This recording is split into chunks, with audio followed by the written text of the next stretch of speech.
चलिए तो आज हम लोग SI देखते हैं, साधारण ब्याज एवं चक्रवृद्धि ब्याज। आज हम लोग देखेंगे CGL 2015 से लेकर 18 तक जो पूछा गया है मेंस में सवाल, उसको देखेंगे। ठीक है, तो आइए सवाल पहले आप लोग पढ़िए। पहला सवाल को बहुत ही आसान सवाल है चक्रवृद्धि ब्याज से।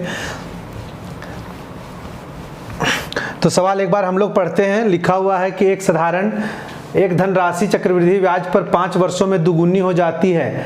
ब्याज की समान दर पर वह कितने वर्षों में 8 गुनी हो जाएगी। कहने का मतलब कोई धन है जो चक्रवृद्धि ब्याज के दर से 5 वर्षों में दुगुनी हो जाती है और वो हमसे पूछ रहा है कि 8 गुनी होने के लिए कितना समय लगेगा। तो इस सवाल को देखिए ऐसे बना सकते हैं आप। इसको 2-3 तरीके से बना सकते हैं, लेकिन जो तरीका आपको बताया जा रहा है इससे बहुत ही आसानी से बना सकते हैं। आप सुनिए, कभी टाइम ले रहे हैं 0 वर्ष, जब स्टार्ट कर रहे हैं वहाँ से, ठीक है, और 1 रुपया ले रहे हैं। ठीक, चलिए यही धन है।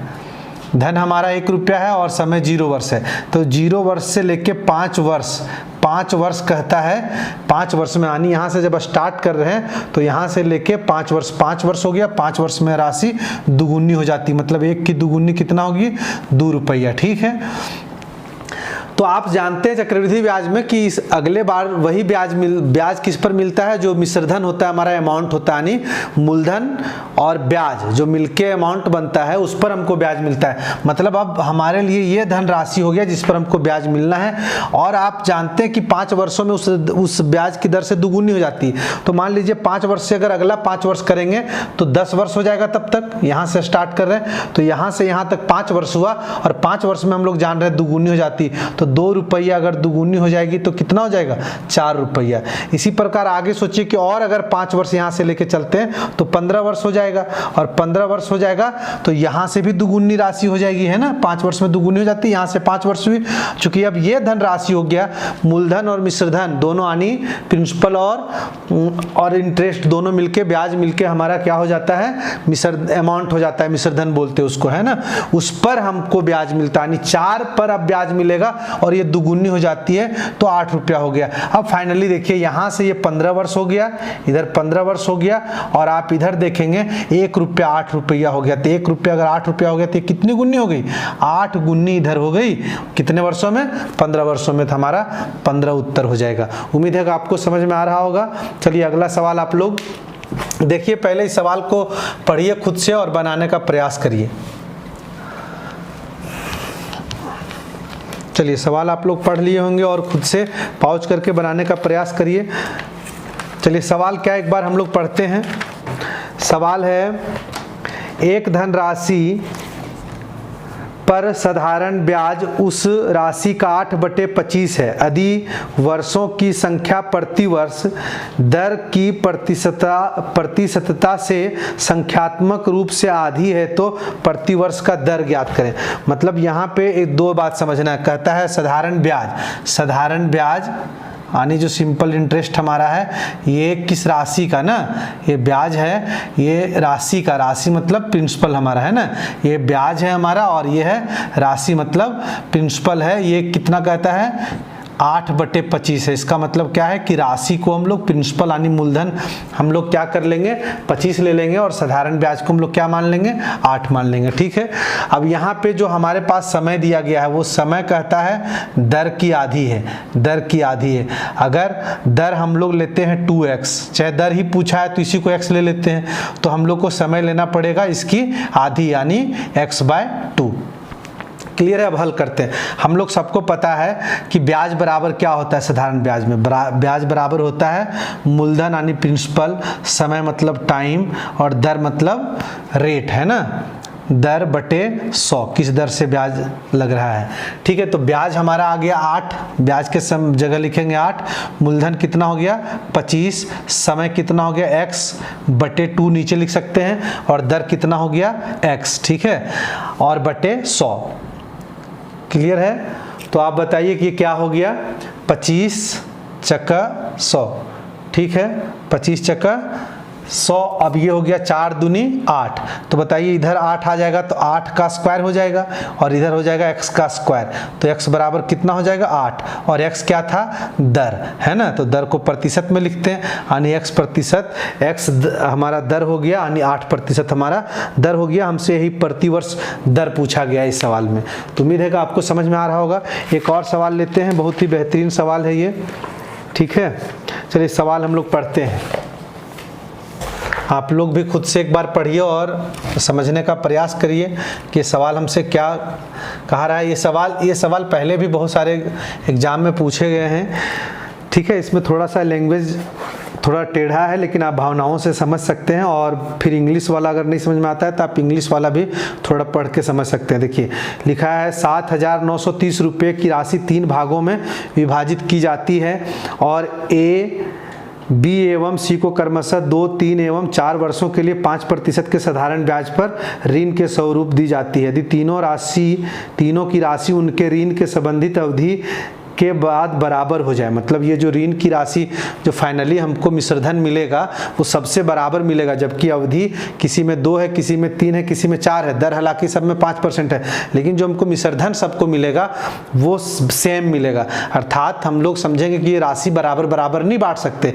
क्योंकि जिसको 2 वर्ष के लिए मिलेगा 5% से उसको तो ब्याज 10% मिलेगा, जिसके पास 3 साल टाइम है उसको तो 15% ब्याज मिल जाएगा, तो इसमें तो ज़्यादा हो जाएगा उसका मिश्रधन, इसलिए बराबर बराबर हम लोग प्रिंसिपल नहीं रख सकते मूलधन, यानी जिसके पास कम ब्याज मिलना उसको मूलधन ही थोड़ा ज़्यादा रखेंगे, ठीक है। तो चलिए इसको कैसे बनाते हैं, देखिए थोड़ा कैलकुलेशन सवाल, लेकिन अगर आपके पास दिमाग होगा तो आप कैलकुलेशन से बच सकते हैं। सवाल देखिए, सबसे पहले ये 7,930 रुपये है ना, ये किसके किसके लिए है, ए बी सी के लिए, ए प्लस बी प्लस सी तीनों के लिए है। तो हमसे पूछा गया है कि 2 वर्ष के लिए इसको दिया जाएगा, इसको 3 वर्ष के लिए, इसको 4 वर्ष के लिए, और दर है सब में 5, यानी इसमें हमको मिलना है 5% के हिसाब से 2 वर्ष के लिए 10% ब्याज मिलना है, इसमें 3 वर्ष के लिए 15% ब्याज मिलना है, और इसमें 20% ब्याज मिलना है, ठीक है।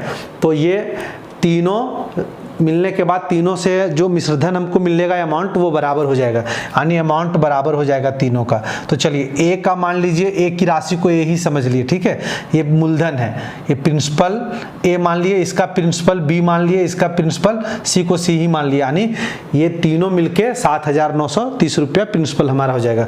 चलिए ए के पास जो भी पैसा है 10% ब्याज मिलने के बाद वो कितना हो जाएगा, 110%, इतना तो जान रहे होंगे, ठीक है, बराबर। यही जो मिश्रधन इसका हुआ वही मिश्रधन बी का होगा, यानी बी ने 20 रुपया अगर लगाया तो 15% ब्याज मिलने के बाद इसका अमाउंट क्या हो जाएगा, 115 रुपया।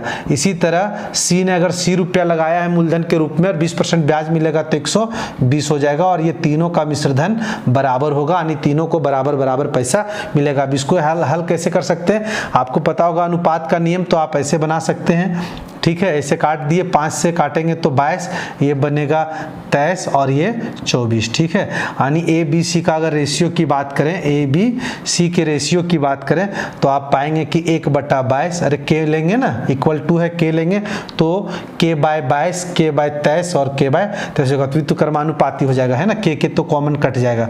तो आप लोग को ये तो पता होगा अगर अनुपात पढ़े हैं तब। अब चलिए इसको कैसे हल करते हैं, इसका एलसीएम लेंगे, एलसीएम लेने में समय बर्बाद नहीं करना है, आप बस ऐसे ही ले लीजिए, तीनों का गुणज ले लीजिए।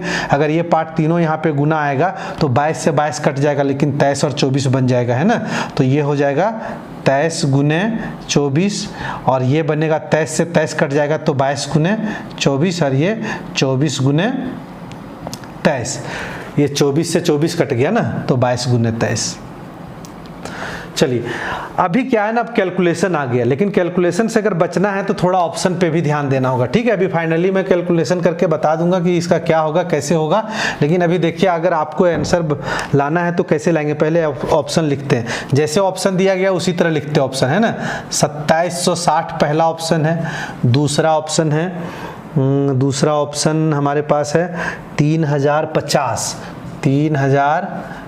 रुपया, तीसरा ऑप्शन है हमारा 2800 रुपया, और चौथा ऑप्शन है हमारा 2750 रुपया।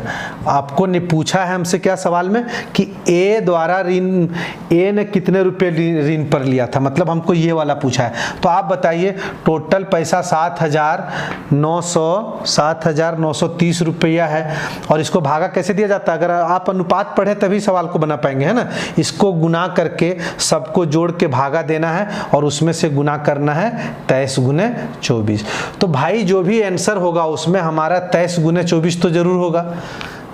जो भी आंसर होगा, अगर हम ए का मान यहाँ पे रख रहे हैं तो जो भी आंसर होगा उसमें तो 24 का गुणज तो जरूर होगा। 24 का गुणज का मतलब ये हो गया, अगर 24 का गुणज का मतलब ये हो गया कि वो 8 से भी भागा लगता होगा और 3 से भी लगता होगा। तो आप बताइए ये 8 से भागा नहीं लगता है ना। हम लोग जानते हैं 8 से भागा लगाने के लिए लास्ट 3 डिजिट देखते हैं, तो ये ऑप्शन नहीं होगा, ये भी नहीं लगता है ना। 8 9 72 30 नहीं लगता, ये भी नहीं होगा। अब सवाल है कि ये और ये 8 से भागा लगेगा, है ना। तो 8 से भागा ही लगेगा तो 2 आंसर नहीं हो सकता। हम 3 से चेक करते हैं, 3 से ये भागा नहीं लगेगा क्योंकि 3 8 2 10 होता है, सम 3 का गुणज होना चाहिए तभी 3 से भागा लगता है, तो ये भी नहीं होगा। तो क्या आंसर हो जाएगा? 2760 रुपये। बाकी आप हल कर सकते हैं। अगर हल भी आप करने कहेंगे तो मैं हल कर दूंगा। देखिए आप इसको गुना करते हैं, ये गुना बहुत आसान है। 24 दूनी 48, तो ये 48 और 48 गुना कर देंगे तो कितना हो जाएगा? 528। तो ये हो गया 528। 23 दूनी 46 और 46 और 46 गुना करेंगे तो 506, ये हो जाएगा 506। और इसको गुना करेंगे तो 23 गुने 24, तो 24 को 20 बार, 24 दूनी 48 और फिर 24 तिया 72, तो ये 500 कितना हो जाएगा? 552। 552। चलिए यानी 7,930 रुपया को हम लोग इसमें बांटना है। 5 5 10, 5 दिया 1500 हो जाएगा, और इसको गुना करेंगे तो 80 और 6 86, 1586, और गुना करना है हम लोग को ये 552। तो देखिए ये 5 बार में कटेगा कैसे, सो देखिए अगर 793 से काटते तो ये 10 बार जाता है और ये 2 बार जा रहा है। 3 दूनी 6 है ना, 2 बार जा रहा है, 2 से फिर काटेंगे तो 5 बार। अब इसको गुना करते हैं, 5 दूनी 10, ठीक है, 5 5 25 और 1 26 और 5 5 25 और 2 27, तो आपका आंसर आ जाएगा। तो आप गुना भी कर सकते हैं, और जो हमने बताया कि आप देख सकते हैं, थोड़ा ऑप्शन से दिमाग लगाएंगे तो ये सवाल आसानी से बन जाएगा। उम्मीद है कि आपको समझ में आ रहा होगा और आपको पूरा सीजीएल 2015 से 18 तक के सभी सवालों को बताया जाएगा। चलिए, धन्यवाद।